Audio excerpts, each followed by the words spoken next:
Let me take you back to the start. My name is Marcy, and I've been married to Michael for almost 20 years. We met in college, fell hard and fast, got married a few years after graduation, and had Jamie shortly after that. We were the typical suburban family. Michael worked in sales, I managed a local grocery store, and weekends were for soccer games and family barbecues. That particular November morning was supposed to be like any other. I dropped Jamie off at school. He was in his sophomore year and already talking about colleges, scholarships, the whole deal. I was heading to work, but first decided to check our bank accounts. We'd been saving for Jamie's college in a separate account, something we both promised to contribute to regularly.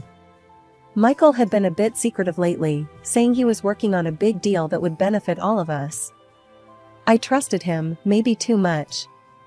So, there I was, sitting in the car outside the store before my shift, logging into our online banking. What I saw, or rather, didn't see, hit me like a ton of bricks. The balance was zero. Not low, zero. Panic set in first, then confusion. I dialed Michael immediately. Michael, where's the money in Jamie's college fund? My voice was more of a whisper, scared of the answer. What? Babe, calm down. What money are you talking about? His voice had that irritatingly calm tone that always signaled trouble. Marcy, I haven't touched it. Maybe there's some mistake with the bank. Check again. I logged in again, hoping to see a different number. But nothing changed. No mistake, it's all gone. What the hell is going on? Look, I don't know, okay? I'll sort it out. Just go to work, and we'll talk later. He hung up before I could argue further. But I couldn't let it go. I called in sick, turned the car around, and drove straight to the bank. The manager, a nice woman named Janice who knew us personally, pulled up the records. The color drained from her face as she turned the screen toward me. There had been transfers, large ones, to various accounts over the past few years. All authorized by Michael. I stormed out of the bank, drove home, and waited for Michael. When he walked through the door, the look on his face told me he knew he was caught. Marcy, before you say anything. Save it, Michael. Years? You've been stealing from our son for years? My voice was loud enough to shake the pictures on the walls. Stealing? No, I was investing it. In a business, for us. It was supposed to be a surprise. A surprise? You surprise someone with a birthday party, not by draining our son's future. How could you do this to us? I was yelling now, each word sharp and bitter. He started to say something, but stopped when he saw the look on my face. He knew this was different, this was serious. I need to think. I can't even look at you right now. I walked away, my mind swirling with betrayal, anger, and the terrifying question of how we were going to afford Jamie's college now. The next morning, my mind was still racing. Michael was already at the kitchen table when I walked in, his mother, Gloria, sitting beside him with a cup of coffee in her hands. The air was thick with tension, and I could tell this wasn't going to be an easy conversation. Michael, I want every penny put back into Jamie's account today, I said, my voice steady but firm. Gloria scoffed, rolling her eyes. Oh, please, Marcy, don't be so dramatic. Michael was only trying to help the family. I turned to her, shocked by her dismissal. Dramatic? It's our son's future we're talking about, Gloria. How can you just sit there and defend him? And besides, Gloria added, it's about time Jamie learned to stand on his own 2 feet. Why should he rely on us to pay for his education? I stared at them, dumbfounded. So, you're saying our promise to our son means nothing? That we should just let him fend for himself? Gloria shook her head. Look at you, making a mountain out of a molehill. I'm not going to stand here and be called hysterical for caring about our son's future, I shot back, feeling the heat rise in my cheeks. Michael sighed, rubbing his temples. Look, Marcy, I think it's best if we just cool off. We're obviously not going to agree on this. No, we're not, I agreed, my mind made up. I want a divorce, Michael. The room went silent. Even Gloria stopped her tutaying. A divorce? Over this? Marcy, you need to think about this more clearly, Michael said, his voice low. I've never been more clear about anything. You took our son's future away, and you expect me to just accept it? No, I can't and I won't. And I want the house in return for all the money you spent. That's my final decision. Michael laughed, a cruel sound that filled the room. You think you can just take everything? I'll fight you for the house. I'll fight you for every damn thing in that divorce court. I could feel Gloria's eyes on me, her disdain palpable. But I was beyond caring what she thought. Fine. Fight all you want. But I'm done here. Come on, Jamie, we're leaving. I called out to my son, who had been waiting in his room, probably overhearing everything. As Jamie and I gathered our things, Gloria's voice followed us. You're making a mistake, Marcy. You'll see. You'll come crawling back. I didn't even turn around. With every step towards the door, I felt a small piece of my old life fall away, but I also felt a strange sense of freedom. Jamie and I got into the car, and I drove us to my parents' house. We were together, and that's what mattered. A week had barely passed when Michael and his mother, Gloria, decided to storm into my parents' house like they owned the place. I was in the kitchen, helping Mom with dinner, when I heard the front door slam open. There they stood, Michael looking smug and Gloria red-faced with anger. We've hired the best lawyers, Marcy, Michael announced as if he was declaring war. And they're going to prove that my mother funded the purchase of our house. So, you might want to reconsider your demands, unless you want to lose everything. Gloria stepped forward, jabbing a finger in my direction. Yeah, and you better just forget about the money Michael took. Accept the divorce and the house split 50-50, or we'll make sure you and your son end up with nothing. Listen here, Michael, I shot back, my voice steady despite the anger boiling inside. I was the one who made the initial payment on that house. We both know that. Your mother's claim doesn't change the truth. Gloria's face turned an even brighter shade of red. Lies. My money bought that house, and we're going to prove it.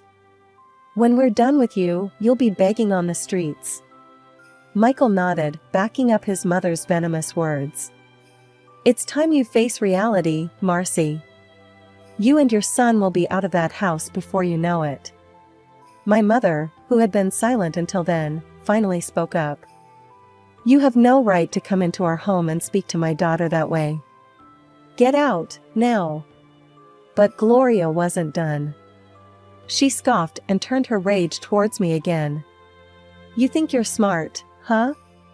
Well, let me tell you something, young lady. It's not just about the house. You're going to lose everything because of your stubbornness. That was when my father stepped up, his presence towering over both Michael and Gloria. I think you've said enough. Both of you, get out of my house now, or I'll throw you out myself. They hesitated, Michael's arrogance fading as he met my father's unwavering gaze. Gloria tugged at his arm, muttering something under her breath as they turned to leave. Once they were gone, the house fell silent except for the sound of my racing heart. My hands were shaking, and I could feel tears threatening to spill over. Later that same day, after dinner had been cleared and we were all trying to find some normalcy, Jamie spoke up. He had been quiet throughout the meal, lost in thought. Mom, I remembered something weird, he began, looking unsure.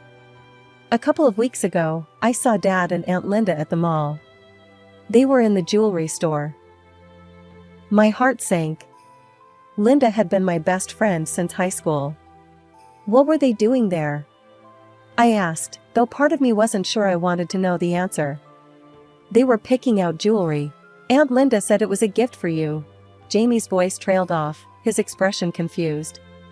A gift for me? I repeated, feeling a mix of hope and suspicion. But he never gave me any jewelry. Yeah, and that's what's weird. They were laughing and looked really close. Aunt Linda even told me to keep it a surprise. Jamie frowned, clearly troubled by the memory. My mind was racing. None of this made sense. Why would Michael buy jewelry with Linda and not give it to me? And after today's confrontation, everything felt even more suspicious. I need to get to the bottom of this, I said more to myself than to anyone else. I'm going to hire a private detective. I need to know what's going on. I could feel my resolve hardening. If Michael was cheating on me with my best friend, I had to know the truth. A couple of weeks later, I got a call from the detective I'd hired. His voice was grave as he asked me to come to his office to discuss his findings. My stomach churned the entire drive over. When I arrived, he handed me a thick envelope. Mrs. Harper, I'm sorry to say, the news isn't good, he started, and from there, he laid it all out. The detective had followed Michael and Linda, taken photos, and even got receipts from their purchases, including an expensive necklace that certainly never made its way to my neck. Your husband and Mrs. Linda have been having an affair. I'm very sorry. The drive home was a blur. When I finally got back to my parents' house, I found Mom and Dad in the living room. I told them everything, showing them the photos and receipts. The shock on their faces mirrored the hollow feeling inside me.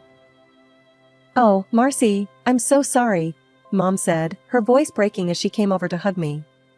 That woman has been in our home, shared our meals. How could she? I can't believe Linda would do this to me, I whispered, feeling a tear roll down my cheek. All these years, she's been lying to me, to all of us. Jamie came into the room then, hearing the last part. Mom, are you okay? What happened? I wiped my eyes and managed a small smile for him. It's going to be okay, honey. We just found out something upsetting about Dad and Linda, but we'll get through this. We're together, and that's what counts. That night, as I lay in bed, the betrayal gnawed at me. Michael and Linda had deceived me, stolen from me, and broken my trust. But I knew one thing for sure, I wasn't going to let them destroy me. I would fight back, for my son and for the life I deserved. The next morning, I called Linda and invited her to chat. 2 hours later, I sat across from Linda at the small cafe where we used to meet for our girls' chats, the irony of the situation not lost on me. She seemed oblivious to the storm brewing inside me, smiling as she sipped her coffee. So, how's Jamie doing, huh? Must be getting ready for college soon. Linda asked, her voice light and breezy. I clenched my jaw, staring straight at her. Actually, Jamie's not doing great. He's been robbed by his father's mistress. Her smile faltered, and she set down her cup, a flash of guilt crossing her face. Marcy, what are you talking about? I know about you and Michael, Linda. I've seen the proof. I leaned forward, my voice low and steady. Her face drained of color, her eyes dropping to the table. Marcy, I can explain, she stammered, fidgeting with the new ring on her finger. I pointed at her ring sharply. That ring you're wearing?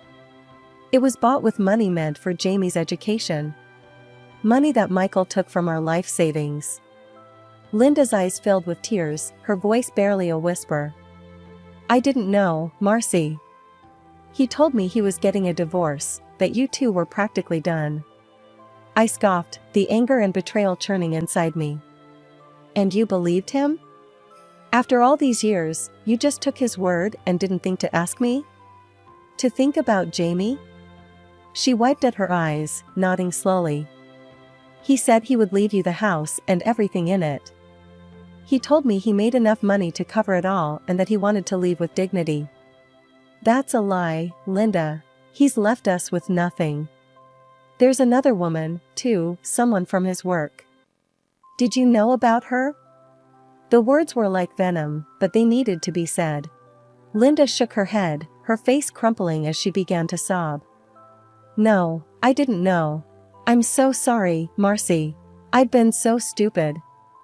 For a moment, I just watched her cry, the years of friendship battling with the raw, fresh wound of her betrayal. Then, slowly, I felt my anger start to subside, replaced by a weary sadness. Look, Linda. I don't know if we can ever go back to how things were. But I appreciate you being honest with me now.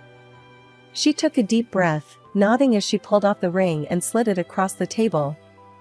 I'll give you everything back. The jewelry, the car he bought me. It's the least I can do. It won't cover everything. The money's gone, and Jamie's future is up in the air. But it's a start. We sat in silence for a moment, the weight of everything pressing down on us. Then Linda looked up, her eyes red but resolute. Let me help, Marcy. Let's figure this out together. For what it's worth, I want to make things right. We spent the next hour talking, not about the past, but about what we could do moving forward. Linda handed me the keys to the car Michael had bought her, along with a bag containing the jewelry. I'll do whatever it takes, Marcy. I owe you that much. The morning after my heart-to-heart with Linda, my phone buzzed early. It was Linda again, sounding more urgent than ever. Marcy, you're not going to believe this. Michael's company is throwing a big bash for his promotion tonight. It's at that fancy place downtown. Everyone will be there, including all the big bosses. That evening, we arrived at the restaurant, a sleek, modern place filled with Michael's colleagues in high spirits. I spotted Michael, laughing and clinking glasses, the picture of success. Seeing him like that, so carefree, fueled my resolve. Linda nudged me. Ready? As I'll ever be. Before I could second-guess myself, I stepped forward just as Michael caught sight of me. His smile vanished, replaced by a scowl. What the hell are you doing here, Marcy? You need to leave. Now. His attempt to intimidate me in front of his peers only made me stronger. Actually, I'm here to congratulate you, Michael. Mind if I borrow the spotlight for a moment? His confusion was palpable as he hesitated. His boss, Mr. Carlson, noticing the exchange, gestured for me to continue. Please, let's hear what Marcy has to say. With all eyes on me, I moved towards the front where a projector was set up for presentations. Thank you, Mr. Carlson. The murmurs began as I clicked the remote, and images flashed on screen, photos of Michael and the financial director, cozy and compromising. The crowd gasped, and whispers filled the air. Not only has Michael been unfaithful to his family, but he's also been stealing from the company. Here are the financial records to prove it. The next slides showed documents, clear as day, detailing the fraud Michael and his mistress had committed. The room erupted into chaos. Michael tried to protest, his face turning red. This is nonsense. She's just a scorned woman. But Mr. Carlson, who had been examining the documents closely, silenced him with a raise of his hand. Enough, Michael. If these documents are real, you've not only betrayed your family, but also this company. He turned to the financial director, who was now as pale as a ghost. And you, Jessica, will need to explain a lot. Security will escort you both out until we sort this out. Consider yourselves suspended, effective immediately. Michael looked like he'd been slapped, his eyes darting around the room, finding no allies. He glanced at me, fury and disbelief in his eyes. But I wasn't done yet. I trusted you, Michael. More than that, I loved you. We built a life together, a family. And you threw it all away. I hope it was worth it. With those final words, I walked away, Linda at my side, her hand squeezing mine in support. The last thing I heard was Mr. Carlson calling for calm as we exited the building. After Michael and his mistress were fired, they had to return all the stolen money to avoid a lawsuit, a small victory in the grand scheme, but a victory nonetheless. Now, I was bracing myself for the biggest fight yet, the divorce and the battle for our house. I sat there with my lawyer, papers neatly stacked in front of us. Michael and his lawyer were across the room, looking less confident than usual. Gloria sat right behind him, her eyes shooting daggers across the room at me. As the judge entered, everyone rose, the room steeped in formality. "Please be seated," the judge commanded, and the session began. My lawyer presented the case succinctly. "Your Honor, we have clear evidence of Mr. Harper's infidelities and misuse of the couple's joint finances. We have bank records, photographic evidence, and testimonies confirming that Mr. Harper diverted family funds to support extramarital affairs." The courtroom was silent, all eyes on us as we presented each piece of evidence. Michael's face grew paler with every document displayed. Then it was Gloria's turn. She stood, almost trembling with fury.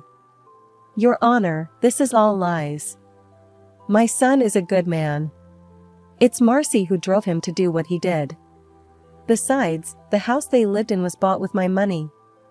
Her voice was shrill, desperate. I clenched my fists under the table, trying to maintain composure. "Mrs. Harper, do you have any proof of your claims about the house?" the judge asked, his tone skeptical. "Well, I don't have the papers here, but it's true," she stammered. My lawyer then stepped up, handing a stack of documents to the judge. "Your Honor, these are the bank statements and mortgage payments clearly showing that it was, in fact, Marcy who made the initial down payment and subsequent mortgage payments from her personal account." The judge nodded, examining the documents carefully. Michael whispered something to his lawyer, a look of defeat settling over him. Then, the unthinkable happened. Gloria, unable to contain herself, stood up and shouted, "This is all your fault, Marcy. If you'd been a better wife, my son wouldn't have needed other women." The courtroom erupted into murmurs. The judge banged his gavel. "Order! Mrs. Harper, one more outburst like that and I will have you removed from this courtroom." Gloria sank back into her seat, muttering under her breath. After reviewing everything, the judge finally spoke. "Having considered all the evidence presented, it is clear that Mr. Harper has not only been unfaithful but has also significantly mismanaged marital funds. Therefore, the court rules in favor of Mrs. Harper. The house will remain under her ownership, Mr. Harper will return 50% of the misused funds, and additional compensation for emotional distress will be awarded to Mrs. Harper." Michael looked like he had been punched in the gut, his head hanging low. Outside the courtroom, I took a deep breath of free air. It was over. The lies, the deceit, the years of hidden betrayal, finally out in the open and judged accordingly. Jamie had been there, in the courtroom, seen it all. His father's and grandmother's disgraceful behavior left an indelible mark on him. It was after the trial, on a quiet evening at home, when he came to me, his decision weighing heavily on his young shoulders. "Mom, I can't see Dad anymore. Not after everything. I don't think I want to talk to Grandma Gloria either." Jamie's voice was firm, resolute even, but I could see the pain flickering behind his eyes. I pulled him into a hug, my heart aching for him. "It's okay, Jamie. You do what you feel is right for you. I'm here, no matter what." In the weeks that followed, the idea of remaining in the house that was once a symbol of our family's unity felt more and more impossible. I made the decision to sell it, to give Jamie and myself a true fresh start. We chose a smaller, cozier place not far from the college Jamie hoped to attend, a new beginning within reach of his future. Michael's downfall was steep and rapid. His career was shattered, his reputation in tatters. The last I heard, he was barely scraping by, relying on odd jobs and his mother's pension after the hefty sum he had to return to us. One evening, while Jamie and I were unpacking boxes in our new living room, he looked up from a book he'd just shelved. "Mom, do you ever feel bad for Dad?" His question caught me off guard, a simple query filled with complex emotions. I paused, considering my words carefully. "Jamie, I feel sad about how things turned out. But feeling bad for him? He made his choices, honey. We all have to live with the results of what we do. What's important is that we try to do better, be better." Jamie nodded, a thoughtful frown creasing his brow. "I want to be nothing like him, Mom. And you won't be. You're your own person, with your own choices to make." I ruffled his hair, proud of the young man he was becoming. Life slowly found a new rhythm, our days filled with work, school, and the occasional movie night in our snug living room. I continued my job at the grocery store, the normalcy of work a welcome anchor.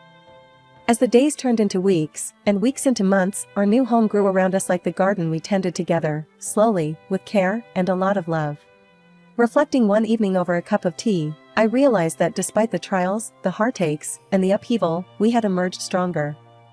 I had fought for my son's future and my own peace of mind, and won.